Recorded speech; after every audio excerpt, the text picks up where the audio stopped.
Hi guys, welcome to my channel. In today's video we have a delicious and easy mac and cheese. All the ingredients below in my description box. We are going to need 4 cups of milk. I'm going to use evaporated milk because for me this milk is very pure and that's why I dilute it in water. 2 cups of water and 2 cups of evaporated milk. And a little bit of water to complete full 4 cups. Now let's bring the 4 cups of milk to a boil. And here I have my pasta. We need 12 ounces to cook when the milk starts to boil.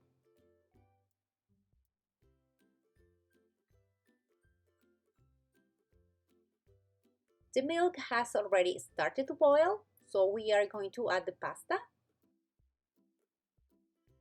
In my case, for 6 to 8 minutes as indicated on the package. Here I have my cheddar cheese and I'm going to grate it, and we will need 7 ounces of cheese. Please stir the milk and pasta from time to time because milk tends to stick. But if you have a really good pot, don't worry about it, but just stir for a few seconds, okay?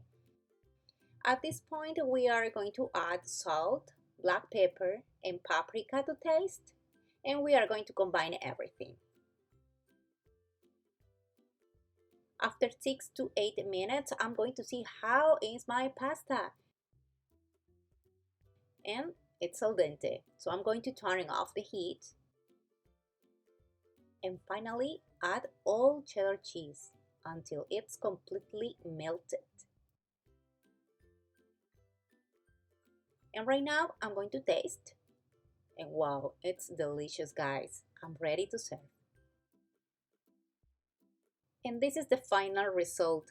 I just add a little bit of oregano on top. And yep, I hope you like my recipe. If you are new here, please subscribe to my channel. I have new recipes every Wednesdays.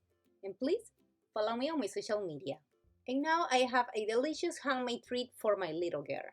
She's Candy, my coton de Tuliar breed. I'm giving her a broccoli cookie. I will leave the recipe on the screen. Don't worry, guys. She has her own videos every Saturday. See you next time. Bye-bye.